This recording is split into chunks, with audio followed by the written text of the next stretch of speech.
చూపాలి, ఫోటో దిగాలి. ఇందిరమ్మ చీరల పంపిణీపై మార్గదర్శకాలు జారీ. ఇందిరమ్మ చీరల పంపిణీకి పేదరిక నిర్మూలన సంస్థ మార్గదర్శకాలు జారీ చేసింది. మండల స్థాయిలో ప్రారంభ కార్యక్రమం నిర్వహించిన అనంతరం గ్రామాల్లో పంపిణీ చేపట్టాలని నిర్దేశించింది. ప్రతి మండలంలో సబ్ కలెక్టర్ లేదా ఆర్డీఓల పర్యవేక్షణ అధికారులుగా ఉంటారు. చీరల పంపిణీ సందర్భంగా మహిళలు ఆధార్ కార్డు చూపాలి, చీరను తీసుకుంటున్న ఫోటో దిగాలి. పెన్షనర్లు ముఖ గుర్తింపు కోసం వినియోగిస్తున్న యాప్ను పంపిణీలో వినియోగిస్తారు. మహిళా సంఘాల సభ్యులకు ఆధార్ నెంబర్తో యాప్లో ఫోటో తీసుకొని చీరలు ఇస్తారు. సభ్యులు కాకుంటే సభ్యత్వాన్ని నమోదు చేసుకున్న తర్వాత అందిస్తారు.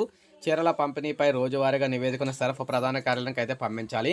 మహిళా సంఘాల ద్వారా ఇంటింటికి తిరిగి బొట్టు పెట్టి చీరల పంపిణీ చేయాలని పంచాయతీరాజ్ గ్రామీణాభివృద్ధి శాఖ మంత్రి సీతక్క సూచనలకు అనుగుణంగా సరఫ్ ఆదేశాలు ఇచ్చింది. 18 ఏళ్ళు దాటిన వారందరికీ చీరలు అందిస్తారు. 15 నుంచి 18 ఏళ్ళలోపు వారికి సల్వార్ కమీజాలు లేదా లంగా ఓణీలు వంటివి పంపిణీ చేయాలని సరఫ్ యోచిస్తుంది.